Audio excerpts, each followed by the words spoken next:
திரு அருண் அவர்களுக்கு ஐயப்பன் என்று ஒரு கேம்ப் கிளர்க் இருக்கிறார். இப்போது உங்களுக்கு என்ன சந்தேகம் வரும்னா, இப்போ இந்த கௌசல்யா ஆய்வாளர் தான் வந்து இந்த டாக்டர் போய் மிரட்டாரு, இதெல்லாம் பண்ணுறாரு. அருணே கூப்பிட்டு கௌசல்யாட்ட சொல்ல முடியுமா? இதை முடியாது சார். ஏடிஜிபி இன்ஸ்பெக்டர் ஏசி அதுக்கப்புறம் தான் sir commissioner, additional commissioner, joint commissioner, deputy commissioner, assistant commissioner, அதுக்கு அடுத்து தான் இன்ஸ்பெக்டர். இப்போ டேரெக்டாக சொல்ல மாட்டார். சொல்லலாம், ஆனால் ஒரு லெவலுக்கு இதற்கென்ற அருண் வைத்திருக்கும் அடியால் தான் இந்த ஐயப்பன். அருண் வந்து 25 வருஷத்துக்கு முன்னாடி காவல்துறையில் உதவி காவல் கண்காணிப்பாளராக சேர்ந்தபோது அந்த மாவட்ட காவல்துறை அலுவலகத்தில் இளநிலை உதவியாளராக பணியாற்றியவர் தான் ஐயப்பன். திருநெல்வேலியோ கன்னியாகுமரி மாவட்டமோ.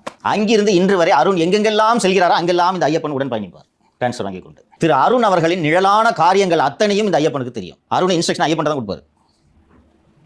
ஐயப்பன் தான் கௌசல்யாவிடம் பேசிக் கொண்டிருக்கிறார். ஐயப்பனோட வாட்ஸ்அப் உள்ளிட்ட ஐபிடிஆர் ரெக்கார்டுகளை மத்திய புலனாய்வு நிறுவனங்கள் எடுத்திருக்கின்றன. எதற்கு எடுத்திருக்கிறார்கள் அவர்கள் என்று ஒரு கேள்வி எழலாம். திருமதி யமுனா தேவியை விசாரணை வளையத்துக்குள் மத்திய ஏஜென்சிகள் கொண்டு